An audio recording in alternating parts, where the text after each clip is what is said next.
Last week, I made a video talking about how to look classy in under 5 minutes. And if you missed that video, I'll link to it down below. But I guess in an effort to kind of expand on that, I wanted to chat for just a minute about some of the things that you might want to consider stopping because it's potentially killing your style. First is wearing oversized clothes, because muffin tops are 100% killing your otherwise great looking outfit. Do this. Make sure the shoulder seam right here is sitting right on the top of your shoulder, because this is an area that's just really difficult for any tailor to fix after the fact. So you got to make sure the shoulders fit. Just about anything else on your shirt can be adjusted and altered at the tailor. This next one is baggy jeans, and this is a big one that we all see on a daily basis, and I think it's a pretty easy fix. So if the jeans fit you in the waist, but the legs are just too wide and too long, just have a tailor do a quick hem and a taper. And don't worry about the factory hem, because practically any decent tailor can recreate that hem perfectly. And the length of the jeans, that's gonna be personal preference, but make sure the length isn't puddling down on top of your shoes. And along with that, they can also do a nice little taper from the knee down to your foot to make a really nice streamlined look. Now here's another pretty common one that I see quite a bit, and it's just using too much hair product or just using the wrong kind of hair product. Because here's the thing, if you're still lucky enough in your 40s or 50s to still have your hair, I think you just owe it to yourself to make sure that it always looks good. Because what I see a lot are guys who still use gel or like pasty pomade or really high hold hair products that just make the hair clump together. Because when your hair clumps together and sticks together, we can all see right through it, right down to your scalp, and that just makes it look like you have less hair and thinner hair than you actually have.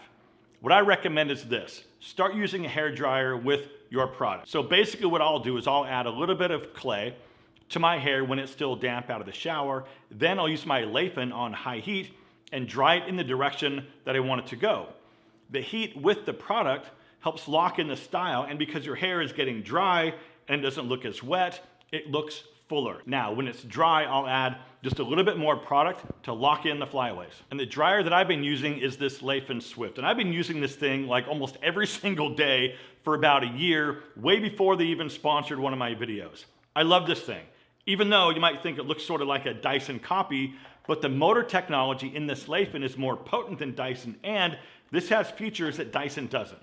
The motor technology is next level. This is aerospace grade. It's made of aluminum. It's built into the handle, and this motor spins at 110,000 RPM, but it's still nice and quiet.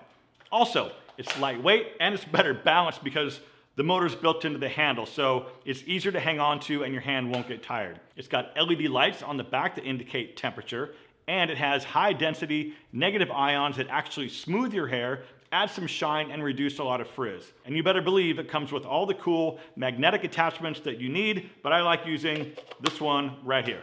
And the filter is super easy to clean, and because it only has 2 buttons, it's super simple to use. And I think, honestly, this looks super cool.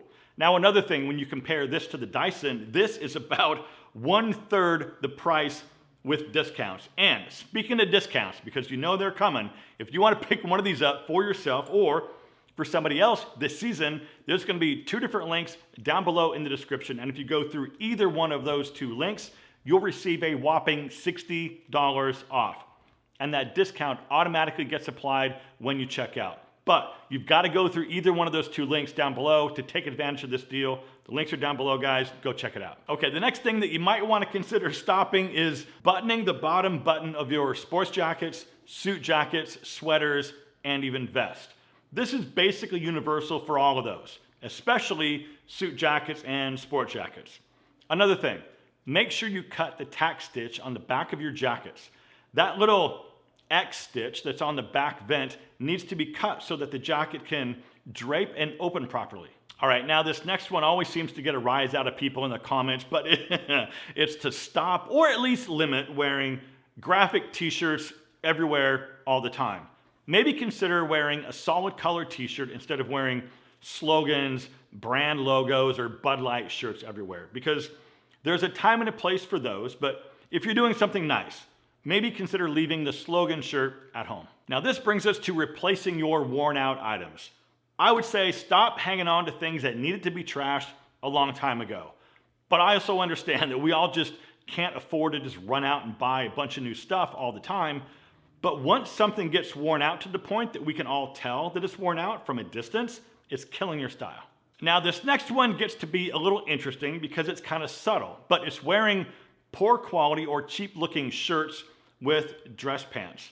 Unfortunately, it just kind of looks off. And this is why I'm here, because I know you tried, right? You did the cool pants and you wanted to do a nice casual shirt so you didn't look too stuffy, and I dig that, I respect that. But you have to make sure that the two match in quality and formality. Okay, here's what I mean. Say you want to wear some really nice slacks and a polo shirt. That's amazing. Just don't wear a cheap polo like this, right? It just looks cheap and it doesn't look right. The trick is finding a polo shirt that at least looks a little bit more elevated. It doesn't necessarily have to be expensive, it just has to look expensive.